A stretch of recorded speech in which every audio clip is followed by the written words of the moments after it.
Hoy nos acompaña un invitado de lujo, el precandidato a diputado nacional por el Frente de Todos, Daniel Arroyo. ¿Qué tal, Daniel? ¿Cómo estás? Muy bien, un gran gusto, ¿eh? Igualmente. Bueno, ¿qué tenés para decirnos primero que nada de esto que estuvimos viendo recién? Primero que la situación social es crítica, claramente. Yo desde hace años creo que lo que pasa en la calle refleja la vida cotidiana. Más politizado, menos politizado, pero hay una relación. La situación social está mejorando lentamente porque hay más actividad de construcción y de textil, pero el gran tema es el precio de los alimentos, cuánto rinde la plata. Hace ya 5 meses que hay 10 millones de personas que reciben asistencia alimentaria y que van a comedores y a merenderos y se mantiene aún con changas, porque Sí. el peón del bañil que gana 700, 800 pesos por día o el oficial que gana 1000, 1200 pesos por día, labura y además va al comedor a retirar los alimentos para estirar a fin de mes por el precio de los alimentos. Creo que ahí está el punto crítico y creo también que los movimientos sociales forman parte de la solución. En un contexto tan difícil, forman parte de la solución al problema social. Sí. Quiero hacer un paréntesis con esto de las changas, porque escuché en varios medios que decían, no, ¿cómo van a hablar de changas en el siglo XXI? No sé qué. Pensar que las changas no existen más es desconocer la realidad del conurbano bonaerense, directamente. ¿Sí? Perdón, pero lo vi en varios lados y no lo quise dejar pasar. Agrego, hay 6 millones de personas que trabajan por su propia cuenta en la Argentina, son cuentapropistas. Una parte son profesionales, el resto son gasistas, plomeros, carpinteros, gente que la lleva como puede. Las changas o el sector informal tiene dos características a mi modo de ver. Uno, el trabajo informal integrado, el que coloca pisos, el que hace durlo, que en general le va bastante bien y que en este tiempo la tiene complicada. Y después la sobrevivencia, el que la lleva como puede, de la manera que puede. Bueno, esa es la realidad de una parte de 6 millones de personas en Argentina. Que tienen varios problemas. Uno importante es que no acceden al crédito bancario. Y como no acceden al crédito bancario, terminan tomando crédito en la financiera de esquina al 200% de interés anual. Que te mata. Por eso, uno de mis propósitos en el Congreso... De todos modos, el crédito bancario no es muy accesible. La verdad es que las financiaciones que proponen duplican por lo menos la inflación. Uno entiende que los bancos quieren ganar, pero... El crédito es parte del problema. El sistema de crédito es generador de pobreza hoy en la Argentina. La persona de clase media que paga el mínimo con tarjeta y patea para adelante está muy complicado. El que está debajo del sistema está peor aún y toma crédito al 200% de interés anual. Yo creo que hay que revisar todo, pero un punto y una propuesta para mí en el Congreso que quiero llevarles a hacer la ley es crear un sistema de crédito no bancario, con fondos públicos y privados para 6 millones de personas, crédito no para consumo, sino para producción, crédito para máquinas, herramientas. Eso es fundamental para reactivar el país. Y tenemos que generar un mecanismo para que el carpintero tenga una sierra circular y no tome un crédito al 200% de interés anual, o que quien cose ropa en su casa tenga una máquina de coser. El trabajo que viene es, por un lado, muy tecnológico, muy globalizado, muy competitivo, pero también muy mano de obra intensivo. Y eso requiere de mucho crédito para máquinas y herramientas para trabajar. Sí, yo vi a varios dirigentes de movimientos sociales que planteaban, bueno, que justamente los planes, así como están, no sirven. De hecho, en el programa anterior estuvimos hablando con Luis Delía y él decía, bueno, hay que volver al sistema en el que el plan tiene una contraprestación porque ese trabajo, por poco que sea, dignifica. Sí. Hoy el plan básicamente es 1 millón de personas hoy que cobran el 50% del salario mínimo, casi 13.000 pesos hoy. Tienen que contraprestar laboralmente. El gran desafío acá, a mi modo de ver, y yo creo que eso hay que hacerlo por ley, es generar 3 instancias. Uno, deducciones impositivas, beneficios fiscales para la empresa que toma la persona que tiene un plan social. De modo que la persona sigue en el plan, trabaja en la empresa, hace ambas cosas a la vez y genera un puente. Segundo, mucha de la gente no es que va a trabajar formalmente en una empresa, sino que trabaja por su propia cuenta. Y ahí viene el tema de crédito no bancario. Y después el tema de la capacitación. Necesitamos que gran parte de la gente termine la escuela secundaria. Cursos de gasista, de plomero, de carpintero, mucho de la capacitación laboral. Todo eso junto, hoy se está generando un mecanismo de contraprestación laboral. Para eso hace falta también que crezca la economía. Si la Argentina se reconstruye de arriba hacia abajo y de abajo hacia arriba. De arriba hacia abajo es con inversión privada, ampliando la torta productiva, ampliando el mercado. Y de abajo hacia arriba es apoyando a la persona con crédito, con máquinas, con herramientas. Pero son las dos cosas a la vez. Creo que en los próximos años va a crecer la economía, la pospandemia va a hacer que en América Latina crezca la economía y eso nos da una oportunidad importante. Vos hablabas justamente de este tema de, bueno, que los que no tienen acceso a crédito terminan endeudándose a este 200%. ¿Qué pasa con esa gente? Bueno, lo que pasa primero que el mes no arranca de 0, sino de -10. Ese es el primer problema. En un barrio los dos problemas centrales hoy es el precio de los alimentos y el endeudamiento de las familias. No arranca de cero, arranca menos 10. Y un fenómeno para mí tremendo es el recrédito. Como tomó un crédito y no puede pagar, tomó un crédito para tapar este y toma el otro para tapar este, entonces vive tapando agujeros por todos lados. Hay que armar esto, un sistema de crédito no bancario. Yo voy con 3 proyectos de ley. Transformar planes sociales en trabajo, crear un sistema de crédito no bancario y reformar la escuela secundaria, que para mí es la otra parte de esto, hacer una escuela secundaria más flexible, ir al sistema dual, que los últimos 2 años los chicos además están en la escuela, trabajen, hacer escuela y trabajo a la vez, con más tecnología. Todo eso en conjunto para mí genera una transformación. Lo que hoy tenemos es gente sobreendeudada y tenemos que armar un sistema de crédito no bancario a tasa del 3% anual. Bien. Cambiamos un poco de tema. Vos tuviste que renunciar al ministerio justamente por ser candidato. ¿Eso estaba hablado previamente? Sí, y a mí me parece de pura lógica porque, digo, la gestión porque, sobre mucho perdón, tiempo. la sensación que dio fue que como Rossi no se quería bajar, hubo que, bueno, te tocó, digamos, pagar porque también eras candidato. A ver, yo hablé con el presidente varios meses antes, le planteé que me interesaba ir al Congreso. Yo creo que el Congreso va a tener un rol central en los próximos años, realmente en toda América Latina. Yo me guío mucho por lo que pasa en otros países de América Latina. Venía hablando mucho con ministros, con diputados. Creo que en los próximos años el Congreso va a tener un rol central. Y me parece lógico que la campaña, en la medida que va tomando calor y que se va haciendo cada vez más fuerte, quienes somos candidatos nos dediquemos a la campaña y quienes están en la gestión se dediquen a la gestión. Es algo natural y yo lo veo como algo muy natural. Bien. ¿Estás conforme con el lugar que tenés en la lista? Digo, sí, yo soy candidato número 12. Eras ministro hasta sí, yo soy el candidato número 12, básicamente. Entiendo de política y sé cómo son los cierres de lista. Hace muchos años que participo de la actividad. Yo vengo del ámbito académico, pero sí, hace muchos años está claro que formo parte de la política. Tu trayectoria no está en discusión. No, lo que quiero decir es, yo creo que es una muy buena lista la que tenemos. Primero porque refleja diversidad del mundo sindical, por un lado, de movimientos sociales, de referentes más temáticos, como puedo ser yo en el tema social, u otros candidatos y candidatas. Es una buena lista. Claramente los cierres de listas son de esas características. Ahora, si uno va viendo las personas que están, representan algo. Y esa idea de unidad del frente de todos, para mí es el valor más grande. Mi impresión es que hoy la gente distingue los que trabajan de los que hablan. Yo tengo la sensación de que en un barrio la gente distingue los que le pusimos el cuerpo a la pandemia y los que solo hablan. A mí me paran y me dicen, mira, estás laburando bien, pero fíjate esto. Reconocen al presidente y el gobierno que hemos trabajado. Tengo buena expectativa electoral en ese plano, porque hay muchos problemas serios y muchos de verdad, pero la sensación de reconocimiento a que le pusimos el cuerpo y estamos trabajando, para mí va a ser que nos acompañen en el voto en este tiempo. Bien. ¿Qué leyes considerás que hacen falta para que el Congreso tome protagonismo, digamos, para lograr esta transformación? Yo creo, primero, que la pospandemia necesita de cambios estructurales profundos. Los problemas que tenemos hace tiempo, no solo por la pandemia, hay que transformarlos en leyes para poder avanzar. La Argentina tiene una única política de Estado, que es la asignación universal por hijo. Es decir, que la hizo un gobierno, vino otro y la siguió, vino otro y la siguió. Sí. Vamos camino a una segunda política de Estado, que es el RENAVAP, el Registro Nacional de Barrios Populares, la urbanización de los barrios populares, bueno, que eso es una sería ley fundamental, y a mí me consta por conocer un poco. No quiero comparar el conocimiento tuyo del conurbano, pero cuando se pavimenta, cuando, digamos, la gente deja de lidiar, hay cosas que mucha gente se olvida. Hay gente que cuando llueve fuerte se le dificulta y mucho salir de la casa. Yo viví de chico y nací en una calle de tierra. Y el ir a caminar, el colectivo llegaba hasta el asfalto, claramente, con lo cual había que llegar. En general el asfalto te llega hasta la escuela, hasta la salita del barrio. El colectivo llega hasta el asfalto y da la vuelta, y es así. Y eso realmente dignifica y empieza a cambiar las condiciones. Bueno, hay 4.400 barrios que hay que urbanizar en la Argentina. Nosotros empezamos con 400, es una tarea de 10 años urbanizar 4.400 barrios. Viene un gobierno, viene otro, hay que sostenerlo. Para mí hay 3 leyes que son fundamentales.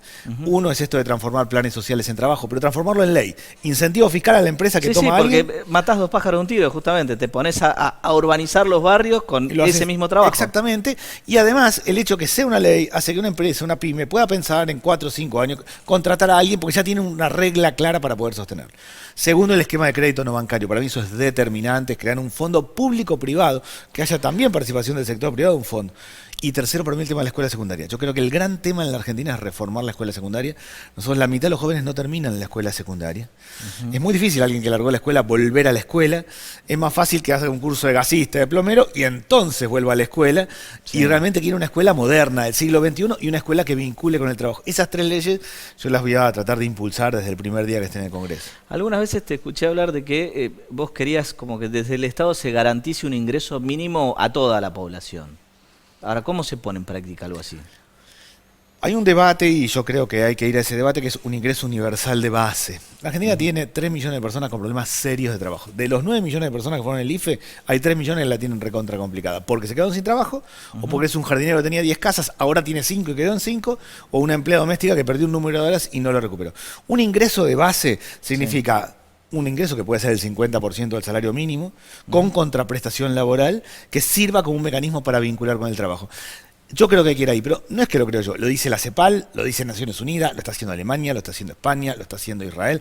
Es un debate en América Latina. Hoy no hay condiciones fiscales, pero hay que instalar el debate. Para mí, estos debates sólidos, fuertes, son los que hay que dar en los próximos tiempos. Sí, una de las cosas que me acuerdo también es justamente muchas veces se dice que hay gente, ¿sí?, que justamente no quiere que la pongan en blanco, porque si queda en blanco pierde entonces la asignación o digamos, alguna ayuda, y entonces entre la posibilidad de estar en blanco, eventualmente perder el trabajo y quedarse sin nada, prefieren seguir en negro, y eso también atenta contra que logremos tener empleo formal, ¿no? Porque Sí, si a la misma gente, digamos, si a los mismos trabajadores no les conviene que lo formalicen, bueno, se va al complica revés todo. donde debería ir.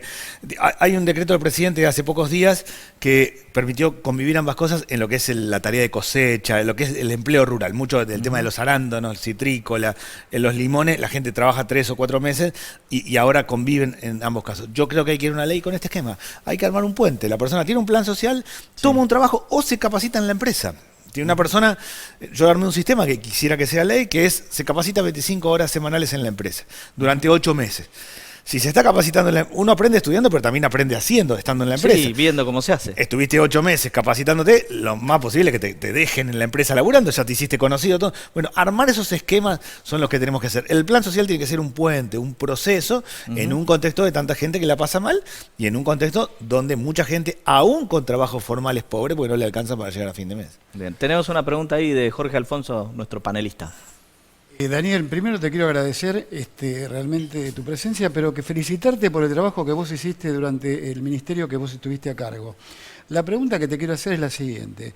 Viste que hay un 42% de pobreza en la Argentina y hay un 45% de trabajo informal. ¿Hay un plan B para que en el día de mañana, lo mismo que manifestó Zabaleta, que es tu sucesor, que dice, bueno, obviamente que tiene que haber un plan para poder revertir esta situación de los planes sociales, para que la gente pueda tener un trabajo genuino? ¿Cómo lo ves eso? Si yo el trabajo en los sectores más pobres lo veo en 5 sectores productivos. En la construcción, en la actividad textil, en la producción de alimentos, en el cuidado de personas y en el reciclado. Yo veo en esos 5 sectores los mano de obra intensiva. Cuando uno dice, ¿de qué trabaja alguien pobre? ¿Qué tenemos que masificar? Son estos 5 sectores productivos. Lo que hay que hacer es potenciar estos sectores productivos, que son los sectores que llegan hasta la punta. La construcción mueve la actividad económica en Argentina, pero llega hasta la punta y hay alguien que arranca como peón de albañil.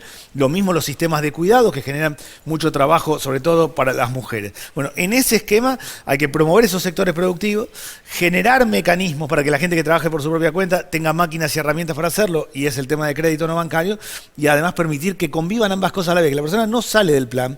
Este debate, si uno quiere trabajar o no, se mantiene en el plan, toma el trabajo, tiene el trabajo en blanco, hace las 2 cosas a la vez en un periodo de 12 a 18 meses, depende del rubro productivo.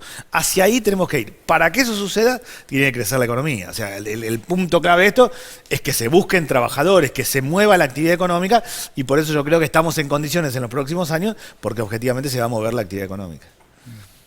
Bien. ¿Cómo conviven los 3 sectores, digamos, los 3 grandes sectores que hoy tiene el Frente de Todos, ¿no? El del kirchnerismo, Alberto Fernández, Sergio Massa. ¿Cómo se da esa convivencia? Primero se ha sostenido la unidad, y ese es un punto, a mi modo de ver, clave. La unidad y el trabajo son los 2 valores que hoy tenemos en el Frente de Todos. Conviven bien en varios planos. Primero, a mí me parece que Cristina ha tocado el corazón de mucha gente y eso es algo realmente muy sustantivo y pasa muy cada tanto y muy cada tanto. Cristina, a mi modo de ver, está en otra liga, tiene otra referencia. Cuando ella plantea hay que alinear precios, salarios, jubilaciones y tarifas, está planteando un modelo de desarrollo y yo lo tomo con claridad. Sergio Massa, y yo vengo del Frente Renovador, he participado en el proceso del Frente Renovador, incluye mucho de una mirada, a mí me parece bien interesante, de cómo vincular lo público y lo privado, del mercado, del sector privado, cómo articular ambos modelos. Eso es un valor. Nosotros en el Frente Renovador hemos desarrollado mucho este esquema de Estado-mercado y creo que ahí va. Y el presidente gestiona, y gestiona en el marco de la pandemia. Gestionar en la pandemia es como manejar en el medio de la neblina, es bien complejo. Yo me acuerdo siempre... Tuve que volver manejando de Brasil, un viaje que eran de 3 horas, fueron 8, era una neblina impresionante, no se veía nada. Mi objetivo era pegarme a la línea para no pasarme y no frenar y seguir para adelante. Bueno, de alguna manera gestionar en pandemia es eso. El presidente está haciendo una gestión muy digna, creo que todos los que lo hemos acompañado hemos hecho una gestión muy digna en un contexto dificilísimo. Nosotros, yo en la política social, hemos sostenido la paz social. Eso... no es nada fácil. En gran parte de América Latina hubo conflictos muy fuertes, no se dieron en Argentina. Bueno, ahora viene la etapa de la reconstrucción. Yo creo que la unidad y el trabajo es la base para el Frente de Todos para adelante. ¿Estás conforme con la campaña de vacunación, con el manejo de la pandemia? Sí. Porque, a ver, bueno, hoy una de las grandes críticas está en lo que duró esa cuarentena, que bueno, que se extendió durante varios meses. Y bueno, digamos, el cuestionamiento pasa porque eso atentó contra la economía y muchos dicen, bueno, tal vez no era necesario extenderla tanto. Sí, muy difícil mensurar claramente y de hecho ha habido varias idas y vueltas y países que han tenido más cuarentena o menos cuarentena. Sí hemos avanzado con el tema de vacunación. Este mes se está acelerando mucho el tema de las segundas dosis, eso es importante. No soy un experto para nada en salud, pero es evidente que la variante Delta es un riesgo significativo y que estamos todos avanzando con el tema de las segundas dosis. Yo recorro los vacunatorios todo el tiempo y ya hace varias semanas que veo gente joven en los vacunatorios. Al comienzo veía gente grande, después se fue haciendo de más hecho, libre. yo ya tengo las 2 dosis. Bueno, digo, mucha gente tiene las 2 dosis, algunos como en mi caso tengo la primera dosis y me llegará pasado los 3 meses la segunda dosis, pero se ha avanzado objetivamente. El proceso de vacunación se ha avanzado y de hecho, así como yo digo que hay reclamos fuertes en un barrio, el tema del precio de los alimentos, también hay reconocimiento por el tema de la vacunación. Todo el mundo en el barrio reconoce que efectivamente se ha avanzado y conocemos gente que se ha vacunado. ¿Hay alguna manera de controlar un poco este tema de la suba de los alimentos? Porque justamente es lo que afecta más principalmente a los sectores de menos recursos. Sí, yo creo que el tema está en la intermediación. A mi modo de ver, el precio de los alimentos tiene que ver en parte con el contexto internacional, los commodities y la suba internacional del precio de los alimentos. El tema del crédito, que para mí es determinante porque es muy difícil para los productores tener crédito y entonces acopiar harina le cuesta mucho al panadero y termina siempre subiendo en la harina. Y después está el tema de la intermediación. El tambero saca el litro de leche a 25, 30 pesos y termina en 110 pesos en la góndola. En ese proceso de intermediación realmente hay una parte importante del problema. Yo creo que ahí... hay dos cosas que apuntar. Una, que el productor le venda directamente al consumidor. Una ley buena, que es la ley de góndolas. Yo fui uno de los autores de la ley de góndolas cuando se hizo en el Congreso. Bueno, hay que aprovecharla para que los productores puedan colocar su producto, para que las pymes. La ley de góndola obliga a que todos los productos de las empresas grandes, chicas, de los pequeños productores, estén en la góndola. En la misma góndola. Que también tiene que servir para el precio, porque va a tener más diversidad de productos y los precios. Y se nota, hay algunas cosas que vos, chance. Si mirás un poco, claro, son marcas tal vez desconocidas y no todo el mundo las quiere llevar, pero la diferencia de precios es importante. Y te marca una referencia también, si bueno, yo me parece comprar esto o esto. Lo segundo es el tema de que esos 70 productos que ahora el Ministerio de Producción está haciendo que tengan en la etiqueta directamente el precio estampado. A eso se termina el debate, pues, digo, este tema de si el papelito está bien colocado o no, va a estar el precio directamente estampado, de acá a fin de año, en todos 70 productos, en todos los comercios. Bueno, son cosas que hay que ir avanzando, hay que hacer más. El precio de los alimentos es el problema más grave, pero creo que por ese lado va, porque hay un problema de precio y un problema de referencia. Yo voy a un barrio, me agarra alguien y me dice, escúchame, flaco, esto acá sale 40, allá sale 90 y allá sale 260. Esto que estamos diciendo tiene que servir para referencia, para tener claro. La ley de góndola lo que establece es que vos, al precio más bajo, lo tenés que poner en el medio. Entonces, bueno, ya te ubicás donde estás parado, tenés una diversidad de productos, hay que avanzar con eso, sin duda. Bien. Macri, después de, bueno, un mandato como presidente, perdió las elecciones con un 41%. En algún momento, digo, para algunos fue un mal resultado, para otros fue un buen resultado. Hoy vuelve al escenario. ¿Qué representa Macri? Macri me parece que representa a una parte de la población que sí lo sigue. A mí me parece que la polarización es pequeña en Argentina. Que hay una parte que sigue fuertemente a Macri, a Patricia Bullrich, una mirada más extrema y lo sigue claramente. Y el valor que tiene esos liderazgos es que le han hablado a una parte de la población. Y hay otra parte de la población también que está en un esquema muy de tensión y de grieta. El resto es gente que labura, que le pone el cuerpo, que quiere que el Estado no le jorobe y quiere que le vaya bien en la vida. En mi mirada, la polarización es pequeña en Argentina, la grieta es pequeña. Lo que hay es mucha opinión política, pero la política no forma parte de la vida cotidiana. Una persona va caminando por la calle y está pensando en su laburo, en sus hijos, en los temas que tiene que resolver. Lo para un encuestador y le pregunta, ¿te gusta el gobierno o no? Y dice, sí, me gusta, no me gusta, voy a votar a tal o cual. Llegó a la esquina y de vuelta volvió con sus hijos, con su laburo. La gente tiene opinión política en la Argentina y claramente tiene opinión a favor, en contra del gobierno, pero en la vida cotidiana no está la política, está el trabajo, su familia, sus dificultades. Bueno, en ese esquema yo creo que, me parece que una Macri y otro sector le hablan a una pequeña parte, que es una pequeña parte de la población. El grueso es gente en la Argentina que quiere laburar, que quiere que le vaya bien, que tiene opinión política y, diría al revés, en los barrios no hay grieta, ¿no? En un barrio hay un cura, un pastor, un montón de dirigentes sociales y vecinos, laburando. De acuerdo con el gobierno, en contra del gobierno, pero laburando. Hasta hace 6 meses todos esos estaban con el comedor, el merendero, que hacen. Hoy están con el laburo, las changas, el crédito. Bueno, me parece que ahí está el tema. No hay grieta en los barrios, la grieta es pequeña. A mi modo de ver, Macri le habla a un segmento de la población que realmente es muy extremo. Bien. ¿Pensás que, justamente hablando de los pastores, les puede tener algún costo el hecho de que haya salido, digamos, de que se haya aprobado la ley del aborto? No, yo siendo diputado, no ahora, sino cuando se votó en el 2018 por primera vez la ley de aborto, yo voté a favor en la Cámara de Diputados, después en el Senado, en Cámara de Diputados salió aprobada y después en el Senado se rechazó. Estoy hablando de la primera vez que se votó. Sí. Y hablé mucho en ese tiempo con pastores, con distintos sectores. No, yo creo seriamente que el tema de aborto estaba como en la naturaleza de las cosas, era un proceso que iba y Sí, que era está evidente claro que que iba a avanzar. pasaba, lo que Sí. no estaba era legalizado. Es como, Sí, y digo, además en todas las plazas vemos a alguien fumando marihuana, pero en teoría está prohibida. No, y además parece que el tema aborto, y lo viví muy fuerte en esa, cuando yo voté En en el el primer 2018, debate. sí, en el primer debate, que fue un debate muy fuerte, mucho mayor que en el último año. Había una sensación clara de, bueno, esto es un avance, tenemos que hacerlo, tenemos no solo que legalizarlo, sino, yo lo pensé en estos términos, claramente cada persona y cada mujer decide qué hacer, por un lado, si decide abortar, tiene que hacerlo en las mejores, no tiene que ser penalizada, eso es la despenalización, y tiene que hacerlo en las mejores condiciones sanitarias posibles, eso es la legalización. A mí me parece que no, yo creo seriamente que ha habido un avance claro de la sociedad en términos de que eso era necesario, más allá de la mirada personal o lo que cada uno cree. Bien. Bueno, para cerrar, ¿por qué hay que votarte a vos y por qué hay que votar al Frente de Todos?